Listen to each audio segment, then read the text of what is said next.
Yeah. This is. I can handle this. All right. Good morning. Yeah. Right. No, this is all the people I like. Just kidding. We're writing that down. Yeah, you go ahead and tweet that out. Yeah. Doug, will Alshon play? And if he does, what kind of lift would he bring your offense?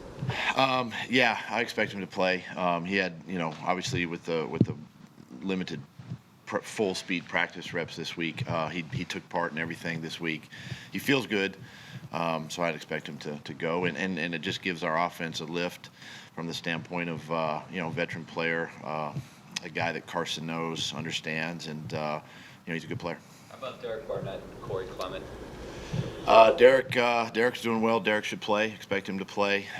Corey's getting better, and I'm hoping to get through today, but I'm hoping that he's able and ready to go in this football game. It'd be a lift to not only the offense but to special teams as well. Goddard was active last week, but only played around 9 snaps. Do you think Alshon's going to be more of a full complement, play the whole game? Yeah, it was a little, Dallas was more of a game time decision last week, and we'd already kind of put the game plan together, and so kind of went in thinking Dallas wasn't going to be available, so it was a little limited in his respect, but this week's different. Alshon kind of went in this week hoping, anticipating him playing more in this game, so we went in with a full game plan with that in mind. Having Camus back on the field, how big of a leadership boost, and at least an understanding of the defense and special teams does he bring to this week?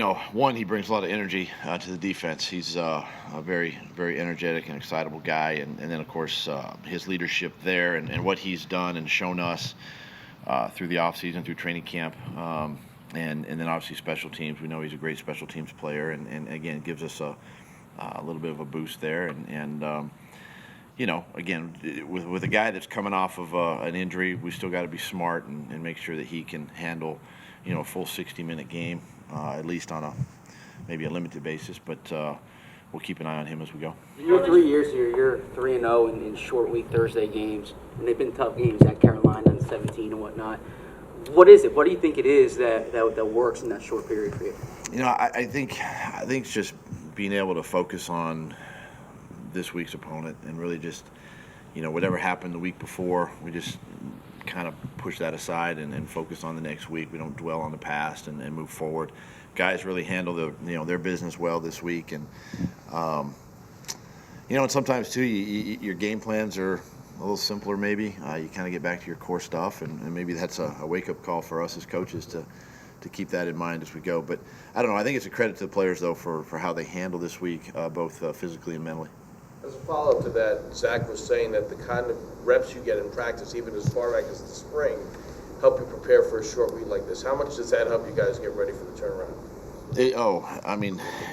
Every rep matters. Every opportunity that you can, and for us, even kind of going to these walkthrough schedules and things like that, we get 3 times as many reps, during the week. So, guys are getting multiple looks, even though we're not getting that full speed rep. It's just beneficial that they can see and get more of the mental aspect of the game than the physical at this point. What's the attitude? Having Alshon out there, how much can that help open up things for other receivers, especially taking a double team off a guy like Zach Ertz? Yeah, it can help. I mean, it can help, and it's good to start to get our guys kind of back a little bit. And a guy like Alshon is going to obviously draw some attention. Especially with these 2 corners that they have, and it does open up guys like Nelly. It does open up guys like Zach and Dallas. So being able to spread the ball around and find the open receiver is just critical in our passing game. So what has been key for their defensive improvement? This has been a real big. There's a couple things. One, they're opportunistic. They're creating turnovers, and that's the biggest thing these first 3 games. That's what you see.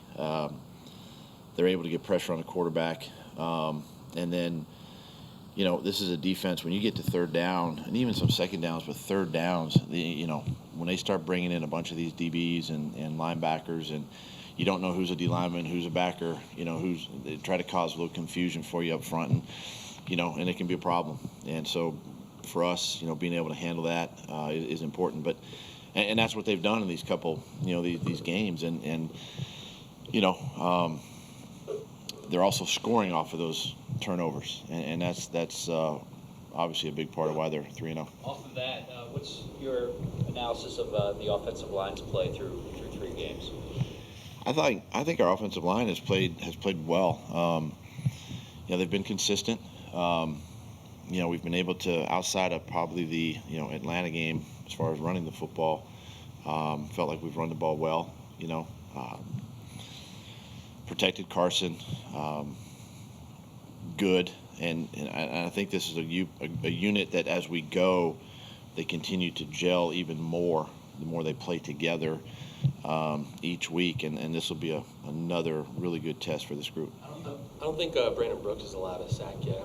How impressive has it been seeing the way he's come back from that injury from the get-go? It seems like he's his old self. Yeah, gosh, the way he's battled and got himself ready just for the the first week of the season, but he's approached it the right way, in the right frame of mind. This guy is just he's a pro, at everything he does. The way he attacks the day, the way he prepares, obviously the way he practices, doesn't take practice reps off unless Stout gives it to him, and he just gets better every week, and it's great to have him back in the lineup. Nate Sudfeld at a point now where you think you could put him in a game if you needed to, like is he fully recovered? If need be, yeah. Feel comfortable that he could do that, but right now where he's at, and the last couple weeks he's been inactive except for this last week, but yeah, I feel good that he could go in. Doug, you mentioned in the past that in times of adversity, in streets like this, you want to simplify things and get back to what you do. Has that happened this week, or has that been tougher with a short week because it's been such an unusual week? Yeah, it's unique because you were focused last week and on the Lions, and then you're also kind of working ahead to this week to try to stay ahead of everything. But sometimes you get in these situations where we've dropped a couple games now, and do you look at it? Is it play design? Is it too many plays? Are we getting too creative? I look at that stuff, but then you look at these games and it just. Listen, this game has always come down to players making plays, and that's kind of been the case, in our couple of losses here. We just got to coach better. We got to focus better, detail our work better, and then when the players get opportunities to make plays, they got to make them. And that's what for me, that's kind of the exciting part of being a coach is we get to coach, on the field, coach the things that we see.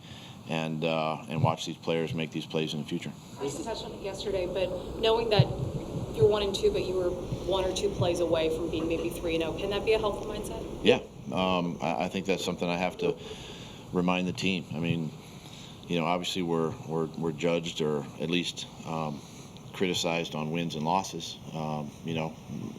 It's the way my job is, wins and losses. But when you break it down, and I can show the team exactly why we won and why we lost, and that's important. I think it's important that you boil it down to its simplest form. We eliminate the mistakes. Are they going to happen? There's going to be a few, but we eliminate those, and we might be sitting here at either 3-0, 2-1, something like that. Is this trip significant for you beyond just the game? Going back to Lambeau Field. I mean, it's always a place where I spent 8 years. So, I'm always excited to go back to Green Bay and Lambeau Field and see some familiar faces there. But we also know that it's a business trip, and we're trying to win our second game.